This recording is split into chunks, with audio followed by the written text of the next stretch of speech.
अस्सलाम वालेकुम students. Next हमारा टॉपिक है oogenesis। तो इतना मैं आपको बता दूं कि जो गेमेटोजेनेसिस के प्रोसेसेस हैं यानी कि स्पर्मेटोजेनेसिस एंड oogenesis, ये ऑब्जेक्टिव पॉइंट ऑफ व्यू से इंतहाई इंपॉर्टेंट टॉपिक्स हैं। लिहाजा आपने बहुत ध्यान से, बहुत गौर से इन टॉपिक्स को पढ़ना है, इसको लर्न करना है। अगर एक दफ़ा आपको लर्न हो जाएगा तो फिर आपसे कभी भी नहीं भूलेगा, लेकिन आपने बहुत फ्रेश माइंड्स के साथ इन टॉपिक्स को स्टडी करना होता है। तो थोड़ा सा हम स्पर्मेटोजेनेसिस को रिवाइज कर लेते हैं। हम कहते हैं कि जो मेल की बॉडी है उसमें टेस्टिस में स्टेम सेल्स पड़े होते हैं।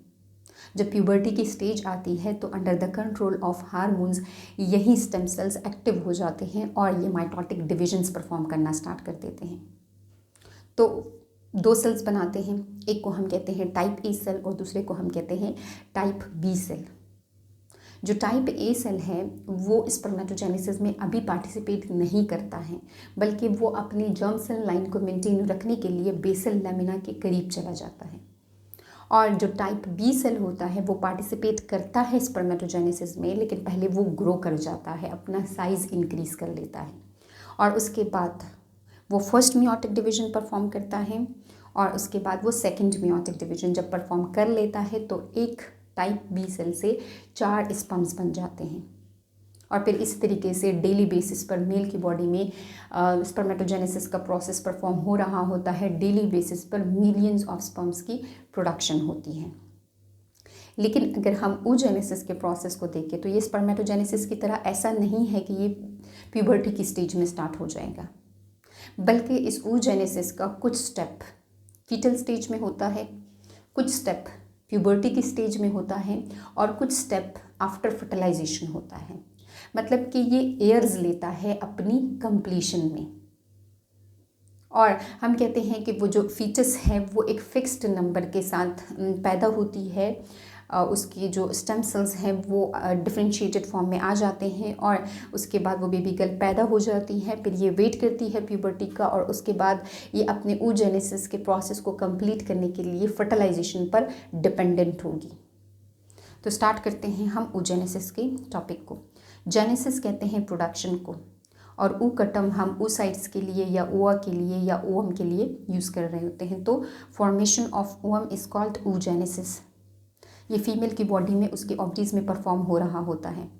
स्टार्ट होता है फीटल लाइफ में और एंड होता है आफ्टर फर्टिलाइजेशन।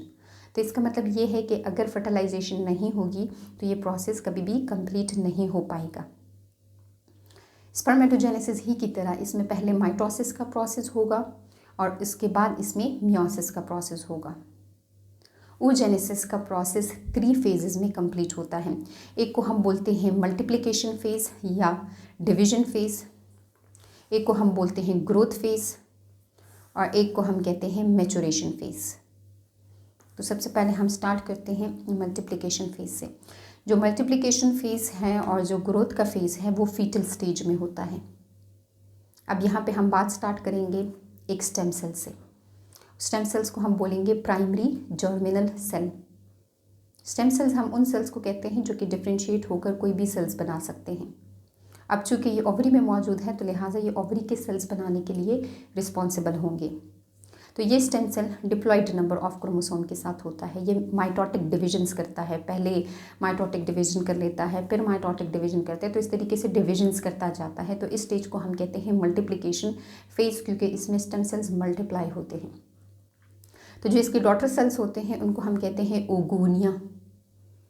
अगर एक की बात कर रहे हैं तो ओगोनियम, अगर ज़्यादा की बात करें तो ओगोनिया।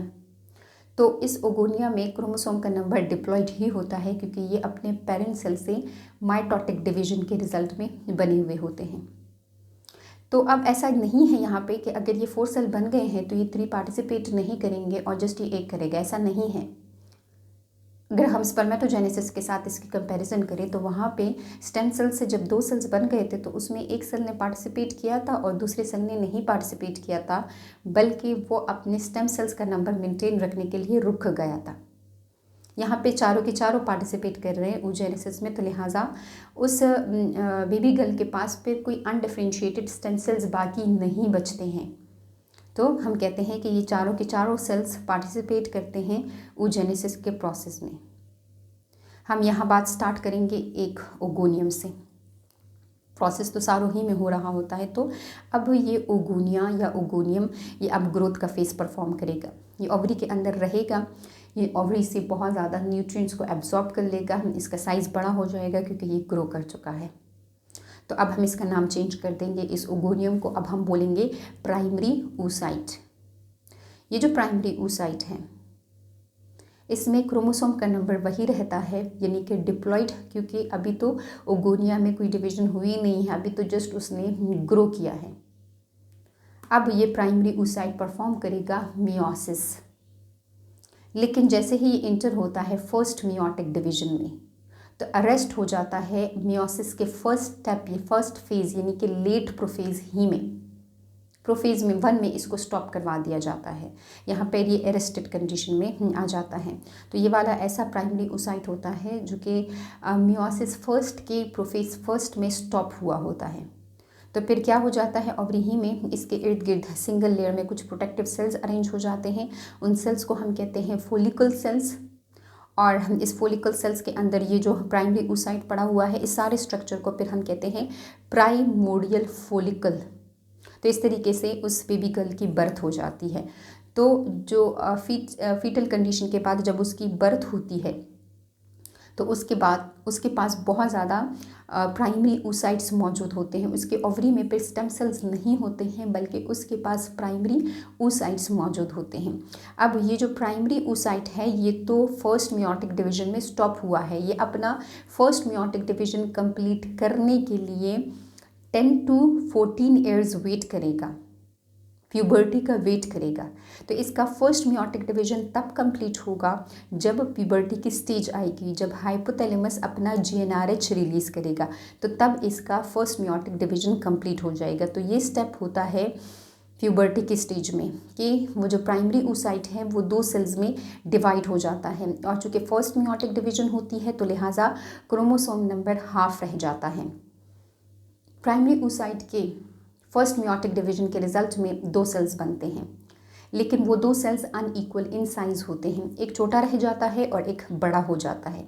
ये इसलिए हो जाता है क्योंकि इसने बहुत ज़्यादा साइटोप्लाज्म ले लिया होता है, इसके पास साइटोप्लाज्म कम रह जाता है। तो जो स्मॉल इन साइज सेल होता है इसको हम कहते हैं फर्स्ट पोलर बॉडी, और जो लार्जर इन साइज होता है इसको हम बोलते हैं सेकेंडरी oocyte। चूँकि ये प्राइमरी oocyte से बनता है तो लिहाजा हम इसको कहते हैं कि ये है सेकेंडरी oocyte।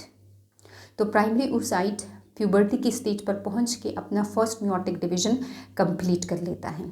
तो इस प्रोसेस को हम कहते हैं कि ये सारा मैचुरेशन फेज हो रहा होता है। अब ये जो सेकेंडरी oocyte है और जो फर्स्ट पोलर बॉडी है, इन्होंने सेकंड मियोटिक डिवीजन को परफॉर्म करना है। ये सेकेंडरी oocyte ये स्टार्ट कर लेता है अपना सेकंड मियोटिक डिवीजन, या अपने सेकंड मियोटिक डिवीजन का जो प्रोफेज 2 है वो तो परफॉर्म कर लेता है, लेकिन मेटाफेज 2 में ये अगेन अरेस्टेड हो जाता है, स्टॉप हो जाता है, और इसी कंडीशन में इस सेकेंडरी oocyte को ओव्यूलेट कर दिया जाता है। तो ऑब्जेक्टिव्स के लिए आपने याद रखना है कि जो ओवम रिलीज़ होता है ओवरी से वो एक्चुअली सेकेंडरी oocyte होता है, और वो किस स्टेज में स्टॉप हुआ होता है, वो सेकेंड मियोटिक डिवीजन के मेटाफेज 2 में स्टॉप हुआ होता है।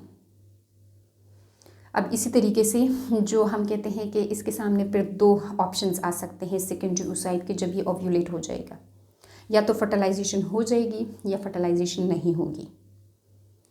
अगर फर्टिलाइजेशन नहीं होती है तो ये सेकेंडरी oocyte इसी तरीके से बॉडी से रिमूव कर दिया जाता है। तो इट मीन कि ये सेकेंडरी oocyte अगर फर्टिलाइजेशन नहीं हुई है तो oogenesis का प्रोसेस नहीं कंप्लीट करेगा, कंप्लीट ओवम में ये कन्वर्ट नहीं हो पाएगा क्योंकि उसको तो बॉडी से रिमूव कर दिया है। लेकिन अगर स्पर्म्स मौजूद हुए ओविडक्ट में तो वो स्पर्म कंबाइन हो जाएंगे इस सेकेंडरी oocyte के साथ।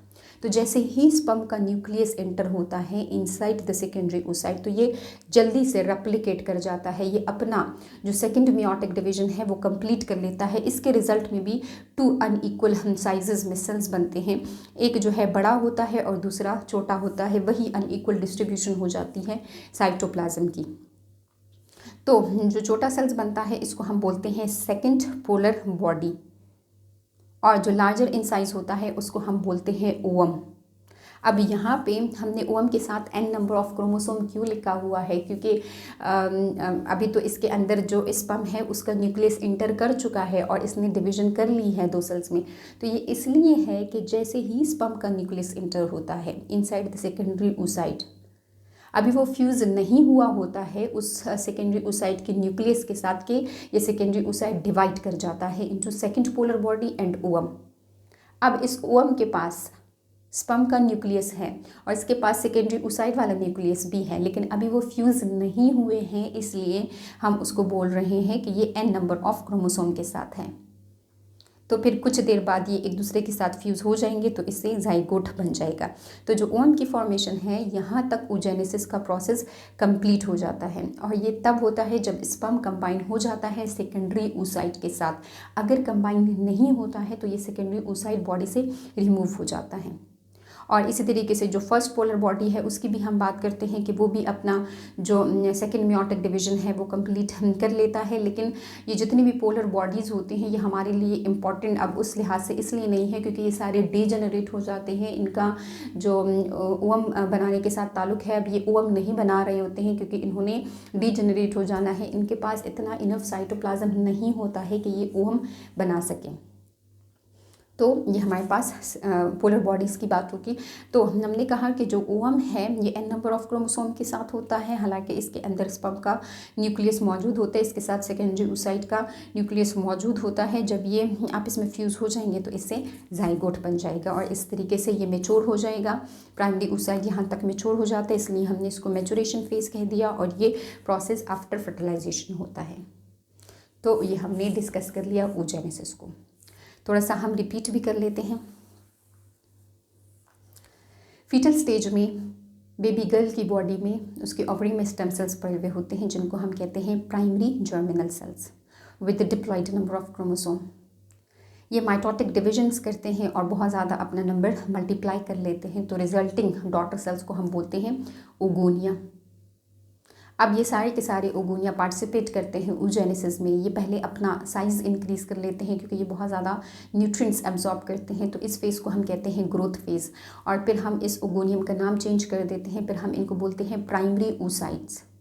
ये प्राइमरी oocytes अब मियोसिस का प्रोसेस परफॉर्म करेंगे, लेकिन जैसे ही ये फर्स्ट मियोटिक डिवीजन में इंटर हो जाते हैं और अपने पहले ही स्टेप में इंटर हो जाते हैं यानी कि प्रोफेज़ 1 में, तो ये एरेस्टेड फॉर्म में आ जाते हैं। फिर इनके इर्द गिर्द ओवरी एक सिंगल लेयर में कुछ प्रोटेक्टिव सेल्स अरेंज कर देता है जिनको हम कहते हैं फोलिकल सेल्स और स्ट्रक्चर को हम बोलते हैं प्राइमोडियल फोलिकल्स।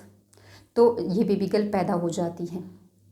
तो at the time of birth उस बेबी गर्ल के पास बहुत ज़्यादा प्राइमरी oocytes मौजूद होते हैं। अब ये जो प्राइमरी oocyte है ये तो अरेस्ट हो गया था मियोसिस फर्स्ट में, ये अपना फर्स्ट मियोटिक डिवीजन कंप्लीट करने के लिए प्यूबर्टी का वेट करेगा। जैसे ही प्यूबर्टी की स्टेज आएगी तो ये 2 अनइक्वल साइजेस में डिवाइड कर लेगा। फर्स्ट मियोटिक डिवीजन परफॉर्म हुई है, लिहाजा क्रोमोसोम का नंबर रिड्यूस हो जाएगा। यहाँ पे साइटोप्लाज्म की अनइक्वल डिवीजन हो जाएगी। एक स्मॉल सेल बनता है, एक लार्ज सेल बनता है। जो स्मॉल सेल बनता है उसको हम बोलते हैं फर्स्ट पोलर बॉडी क्योंकि ये फर्स्ट मियोटिक डिवीजन के रिजल्ट में बनता है। और जो दूसरा लार्जेस्ट सेल बनता है उसको हम कहते हैं सेकेंडरी oocyte। ये सेकेंडरी oocyte और ये फर्स्ट पोलर बॉडी अब सेकेंड मियोटिक डिवीजन परफॉर्म करेंगे, लेकिन जैसे ही ये सेकेंड मियोटिक डिवीजन में इंटर होते हैं तो प्रोफेज 2 तो कंप्लीट कर लेते हैं, लेकिन मेटाफेज 2 में अगेन ये अरेस्टेड हो जाते हैं और इसी सूरत में ही इस सेकेंडरी oocyte को ओव्यूलेट कर दिया जाता है। तो अगर इसके साथ स्पर्म कंबाइन हो जाता है तो ये अपना oogenesis का प्रोसेस कंप्लीट कर लेगा, अगर नहीं तो फिर oogenesis का प्रोसेस कंप्लीट नहीं हो पाएगा। तो जैसे ही स्पर्म इंटर होता है इनटू सेकेंडरी oocyte तो अभी उसका न्यूक्लियस फ्यूज नहीं हुआ होता है कि वो सेल यानी कि सेकेंडरी oocyte 2 अनइक्वल सेल्स में डिवाइड हो जाता है। एक को हम बोलते हैं सेकेंड पोलर बॉडी और जो लार्जेस्ट सेल होता है उसको हम बोलते हैं ओवम। इस ओवम में हैप्लॉइड नंबर ऑफ क्रोमोसोम है क्योंकि फ्यूजन नहीं हुई है स्पर्म और सेकेंडरी oocyte के न्यूक्लियाई की। जब फ्यूजन हो जाती है तो इस ओवम से जाइगोट बन जाता है और ये जितनी भी पोलर बॉडीज़ बनते हैं, ये जो 3 पोलर बॉडीज़ बनते हैं तो ये डीजेनरेट हो जाते हैं क्योंकि ये इनके पास इनफ साइटोप्लाज्म मौजूद नहीं होता है, तो लिहाजा ये oogenesis के प्रोसेस में ओवम फॉर्मेशन के लिए रिस्पॉन्सिबल नहीं होंगे। तो आप इसको दोबारा से पढ़ लीजिएगा, बार बार इसको पढ़िएगा, तो अच्छे तरीके से, अगर एक दफ़ा भी पढ़ेंगे तो आपको अच्छे तरीके से समझ आ जाएगी।